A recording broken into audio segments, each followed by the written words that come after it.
Thanks, guys. Thanks for coming out. A great day again for with Raptors and our organization.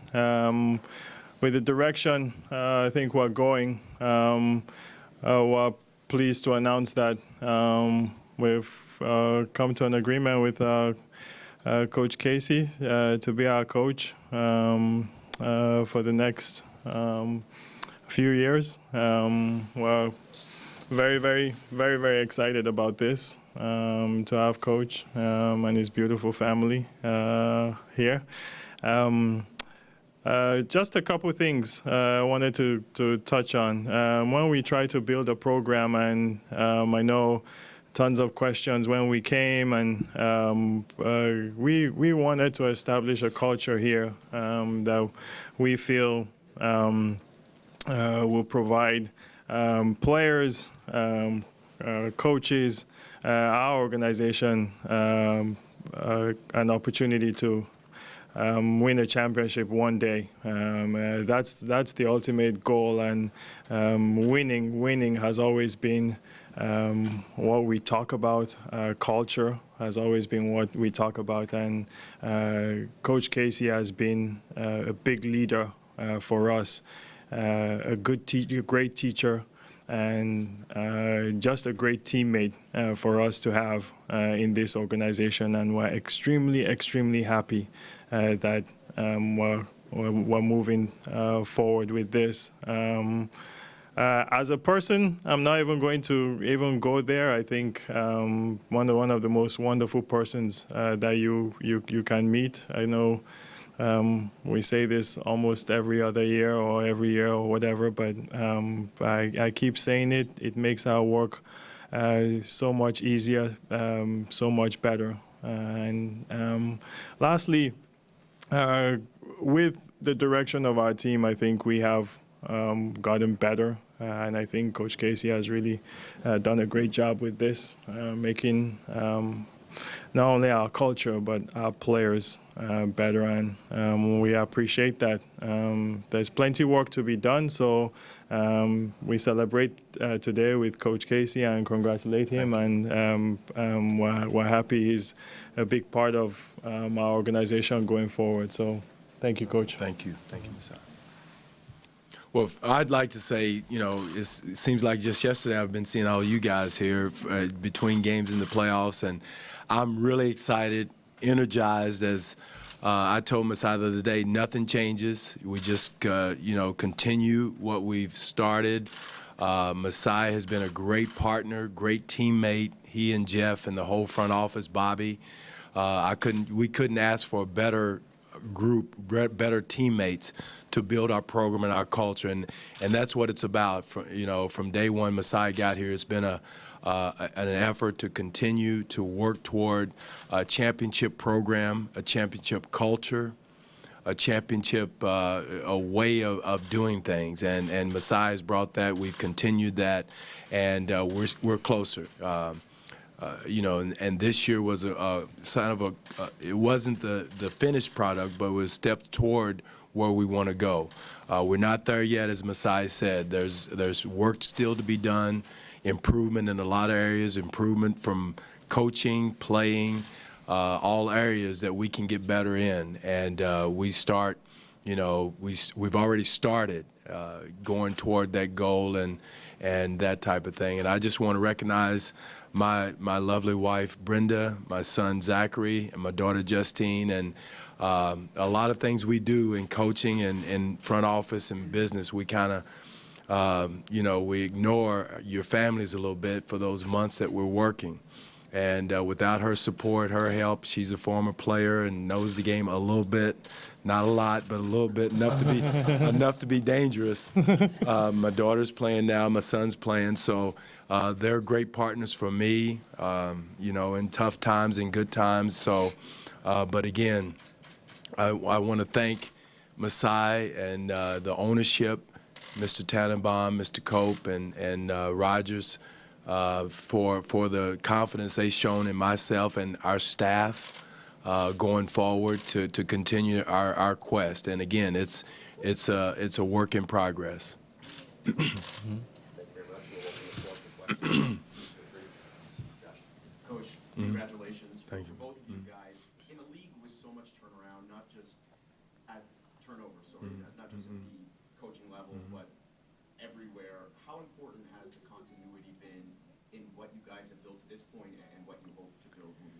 It's great, Josh. You know, it's work. It's not easy. We've had some tough times, but to get to where you want to go, you're going to go through those times to get to that championship level. And every program that's gotten there has gone through what we're going through. But continuity is huge. Our system, the players that's been here, Masai and his staff, is the key word is consistent. You know, guys know what to expect every day they come to work. They know what's the terminology. I know what Masai and his staff expects. So it's the continuity that makes everything not easy. I don't want to use the word easy, but it makes it consistent as far as going toward. And I think each year it's 2 or 3 games that where continuity wins for you. Guys are familiar with each other. They're where they should be in the defensive rotations, offensive rotations, just through continuity. And but that's important for us. I want to start by saying, when you study great organizations, I think it starts from the top. And I feel I'm biased, but I think we have the best ownership in the NBA. From what they give us, look at where we're sitting in our new practice facility and all the things that they have equipped us with, and they let us do our work. So I want to thank them for giving us this opportunity. I think it's huge. So many places you don't see that in professional sports, and just I think knowing people and building your culture, continuity is so important. It's very, very important because you get to know people's tendencies. And trust me, it's not all holding hands, and hugs. It's there's so many things. We argue, we disagree. There's so many, but you walk out of that thing and you know that you're one team, and no matter how big the disagreement, no matter how it is, for me, what's the goal, and we all seem to have that goal, along with the players, and our leading players, our role players, our young players have been excellent with what we've been trying to do here, and we thank them for that, whether it's the Kyle Lowrys or the DeMars or the Pats, the Terrences, everybody, Jonas Valanciunas. The growth just seems to, you don't know where it's going, but looks good. A little bit, and we feel confident that these guys can continue to take, steps, and we want to win. We want to win in Toronto. Like, continuity is lovely and all that, but so is success. What have you seen in the improvement in Dwane's coaching that's allowed you to get to this point of comfortableness going forward? Well, the first thing, when I met with Coach, when I took the job, is I feel the ability to work with other people, but on the court, the ability to learn. And honestly, we're seen as, hey, you are the GM or you're the head coach, or you're we're all learning in this business, and you learn every day. I think Coach has a championship as an assistant coach, but that growth, some of the things that we don't do so well, you try every year. This is the time we all gather and meet, and one of the things that really impressed me right after this season was over, I went to meet with Coach, and he doesn't even know he said it,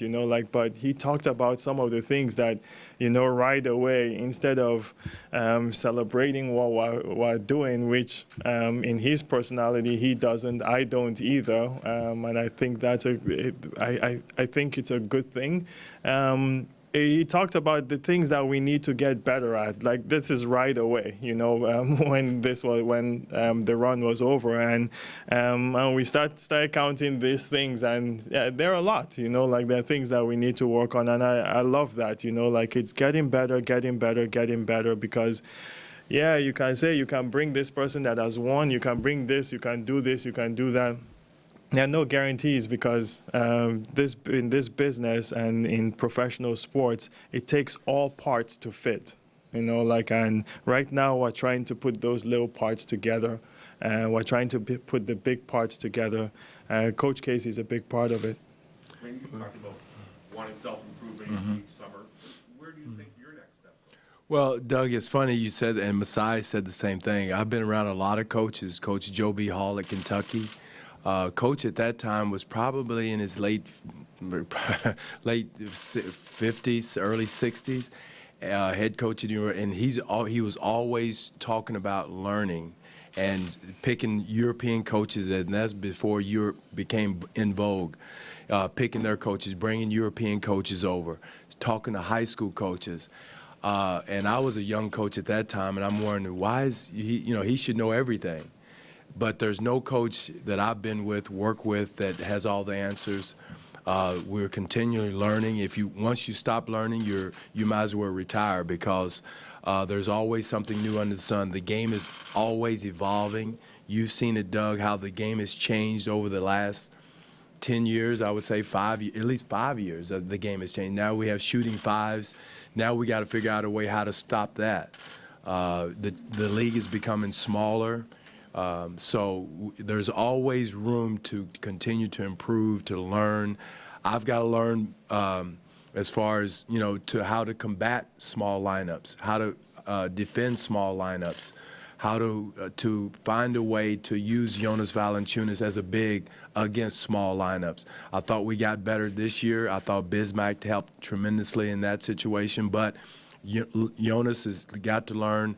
I've got to learn. We have to learn as a staff, how can we use him versus smaller lineups and take advantage of it. One way is to punish him on the offensive end.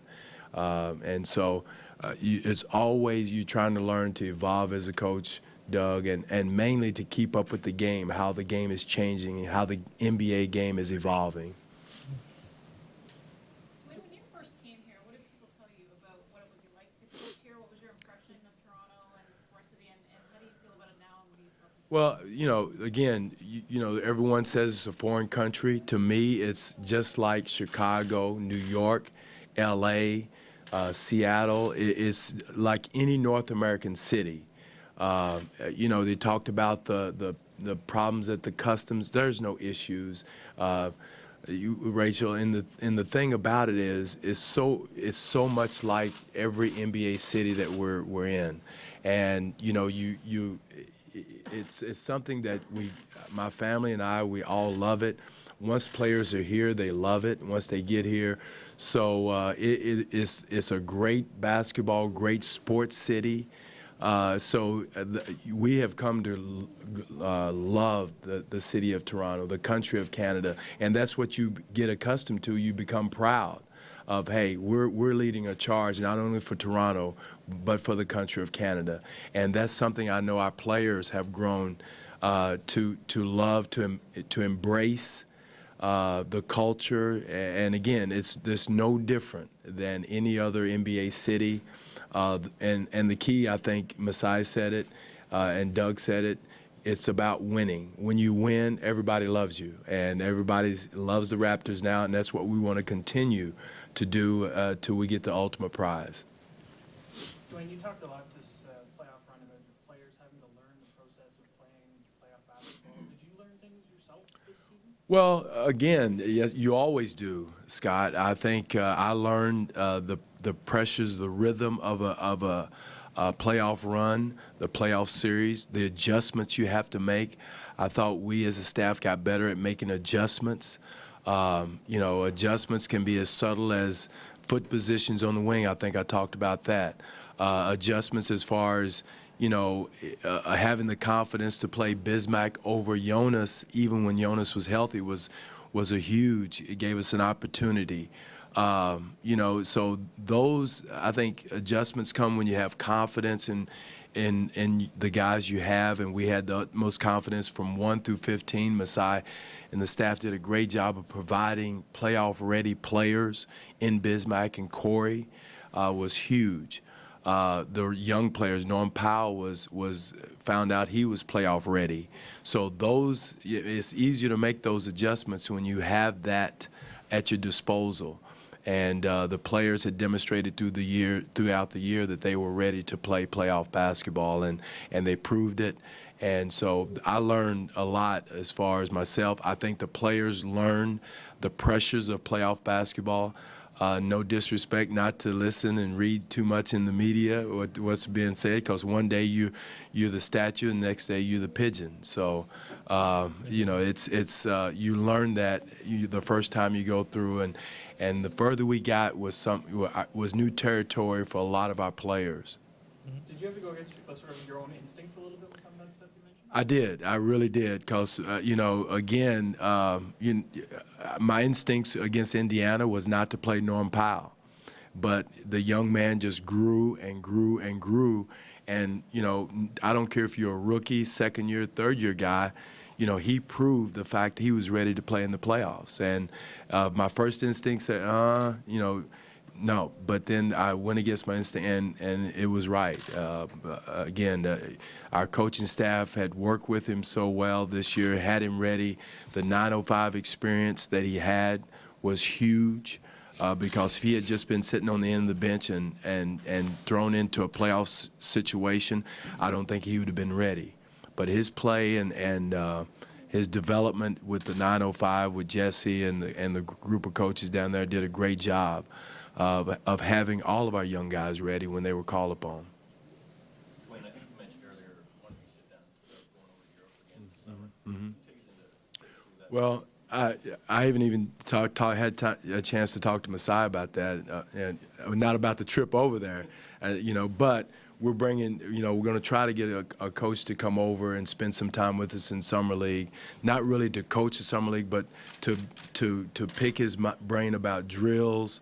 You know, we've done quite a bit of that, but that's probably bringing Europe to us more than us going to Europe in that situation, is to try to pick the brain, because again, the European League are probably closer to the way the NBA is going toward now than we are, as far as playing against switching, playing against smaller lineups, using the three-point line.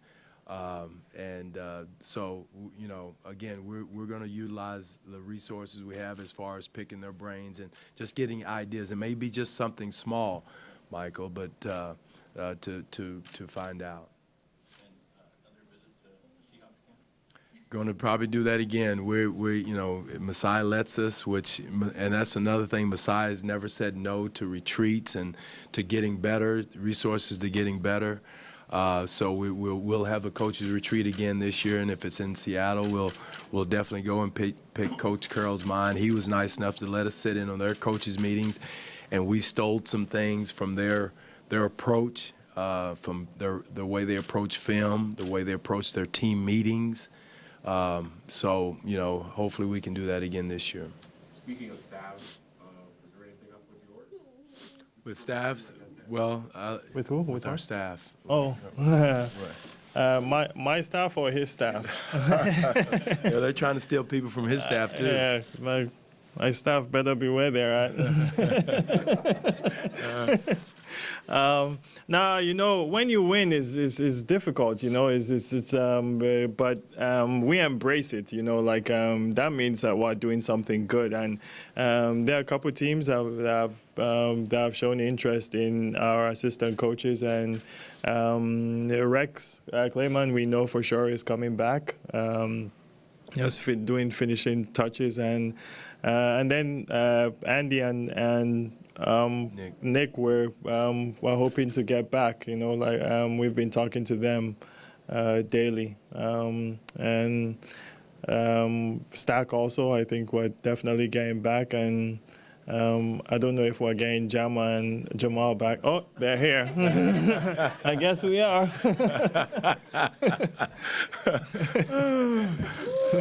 And I want to add to that too. These two guys right here, and they're here. Our staff did a great job this year. Rex, Nick, Andy. Again, you talk about what you learn. I know what I don't know. And I think any coach I've worked with, and that's the only thing I can go with, Doug, you know what you don't know. And it may be something small that you don't know that you can get from someone else, that you can get from this guy. And our staff did a great job of working together, and these two guys right here did an excellent job of working with our young players, developing them. Jamal, I know it's kind of an oxymoron, but worked with Biz with his free throws. I don't know how Jamal was as a free throw shooter, but they were daily. I mean, he helped getting those repetitions of getting the free throws, and Jamma working with the young players, not only on the court, but mentorship. And that's something we forget about, how young our players are and how they need that helping hand away from basketball. And Jamma was huge, probably knows too much about our guys that they don't want him to know. But and then I don't need to know, and Masai probably doesn't need to know. So, but that's part of growing your program and your culture, and these guys are a huge part of our culture. And again, it's a team. It's a front office. It's everyone involved are helping grow. Again, we're not a finished product. Because, again, it's only going to be one team to hoist that trophy, and someday we want to be that team to hoist the trophy. Talk a lot about coaching trees. You got Bob, Bill, Pat Riley. What tree are you from? That's a good question. First one is the Joe Hall tree at Kentucky. He was my first coach. George Karl gave me my first opportunity in the NBA. So I'm from a lot of trees. I'm a mutt, you know, as far as the college, from the college tree. And you know, Pete Newell was a great mentor of mine. We spent a lot of hours in Japan together working with their national team. Clem Haskins, you know, he's got a tree out there that of a coaching tree. And so I'm from a lot of different trees that you know, you take a little bit from each coach that you work with. And so it's a lot of different trees, Doug, and you know, so I'm considered a mutt. This is a question for both of you. Watching the finals, it's still a process, it's not a conclusion. What are you learning about the elite level of the NBA, the way these two teams have faced off, Golden State, Cleveland, so far?